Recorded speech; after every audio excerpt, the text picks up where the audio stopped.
A fairly quiet day so far in terms of market action, though, among the weeks of wild swings we've been seeing. What is the Federal Reserve's next move next week? Last hour, Tony Roth from Wilmington Trust told us he thinks the Fed will raise rates next week. Would you put new money to work in stocks right now? Absolutely. You would put money in stocks? I would. On what sort of view? Because I think that long-term view? Or both short? long and short. I do think the Fed is going to move next week. And I think that when they move, yes, I can tell you why, but I think they're going to move, and I think it's going to be a big relief for the market when they finally move. I want to bring in Jurrien Timmer, Fidelity Investments, Director of Global Macro. Good to see you. Thank you so much for joining us, Jurrien. You think the Fed raises on Thursday? I think for the first time in years, actually, it's going to be a real cliffhanger. If they focus on the domestic data, then they will raise. If they focus on the fact that market conditions have tightened already, look at credit spreads, tips break-evens, what's happening overseas, then they could very well hold off yet again. But, with December not really considered a good month to go and October being kind of an in-between meeting, it's sort of September or wait till next year, it seems. One of the questions I asked last hour is, can the United States continue growth if, in fact, we've got so many challenges around the world? Canada is in recession. Japan is in recession. Russia is weak. Europe's still recovering. What do you think?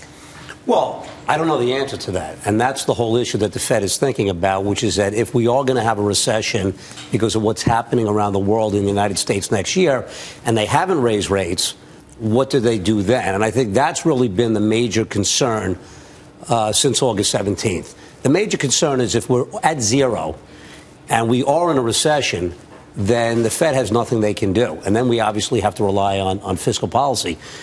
I don't know what the right answer is. I'm asked every day, Maria, if the Fed raises next week, is the market going to go up or go down? Right. And I just don't know the answer to that. I mean, I would turn to Jurrien. Do you think that the market is going to have a rally off of a Fed increase, as Tony suggested?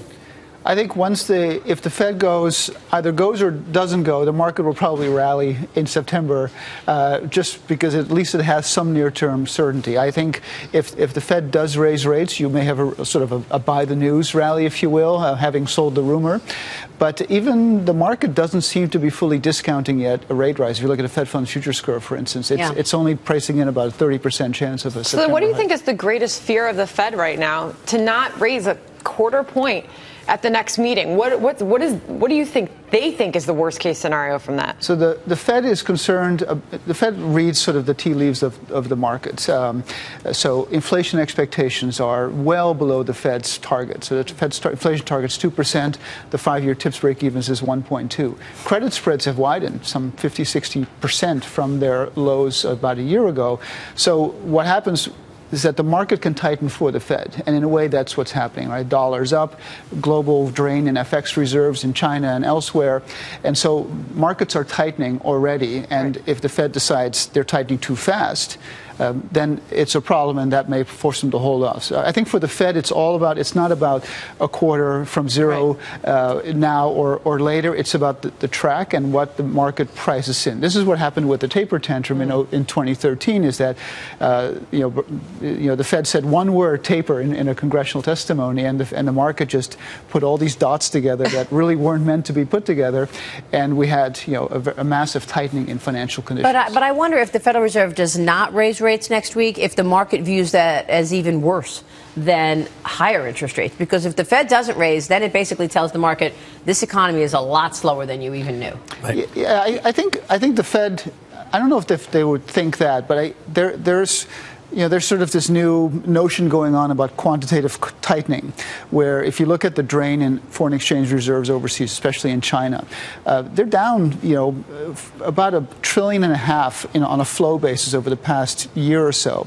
And if that's the evil twin of QE, if it's a QE versus QT debate, right, then and the Fed listens to that, then I think it's just acknowledging that there are global pressures, not necessarily U.S. pressures, but global pressures that maybe will tell them to hold off. Jake, how do you see it? I think, we're in the middle of analysis paralysis, okay? You keep hearing people talk about, what they want the Fed to do is say one and done.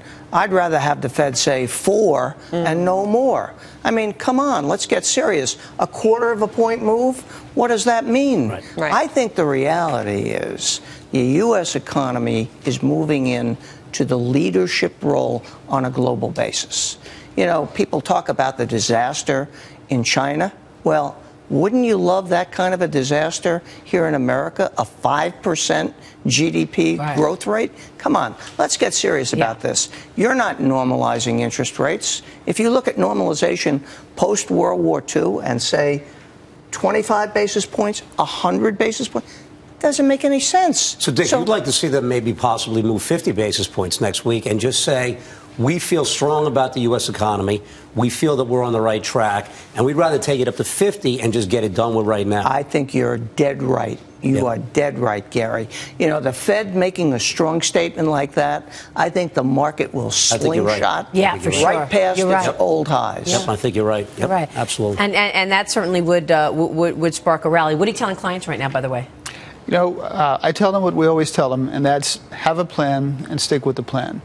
People forget, because we've had such low volatility until just a few weeks ago, that the odds of a 10% correction are 1 in 3. The odds of a 20% bear markets are 1 in 5.